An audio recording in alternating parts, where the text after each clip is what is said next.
Good morning, good evening, or good night, depending on where you're joining me from.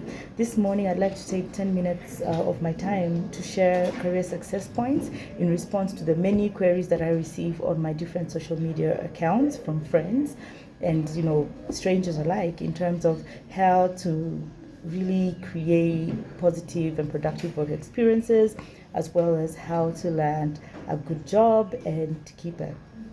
So I'll be taking a few minutes every morning to just share a few tips based on my experience and my background in the corporate and NGO space. Today I want to talk about preparing your resume in terms of you have actually seen a really good job advert. You've recognized that this is a company you might want to work for and you want to go ahead and make an application. I've realized that a lot of young people struggle with ensuring that their resumes or their CVs actually get shortlisted or identified by recruiters so that they actually get into an interview.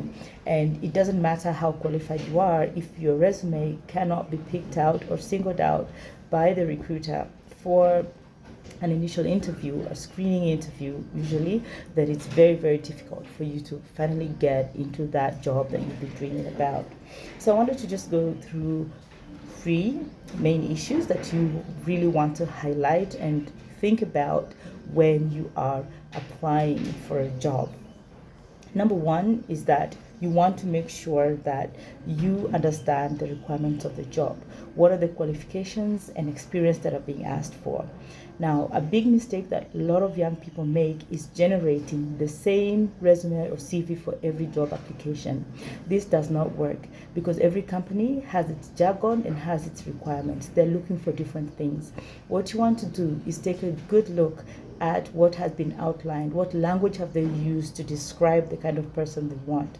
You might be that person, but unless you're able to quickly show yourself up by using similar terminologies, similar phrases, and making sure you're aligned in every way to the adverts that are put out, then it is very difficult for you to be singled out.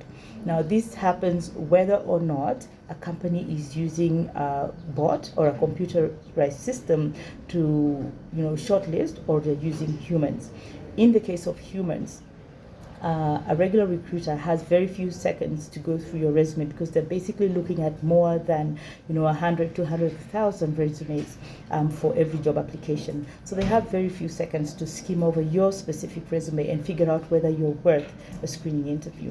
So what you want to do is to quickly stand out by using similar terminologies as to what they want.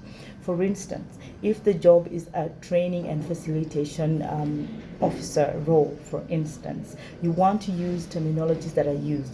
Some people will use teach, others will use train, others will use facilitate within the same sentence to mean similar qualifications. So you want to align your language to theirs. Make sure that you use similar words, use similar keywords that they have. The same happens if it's a computer or a bot that is actually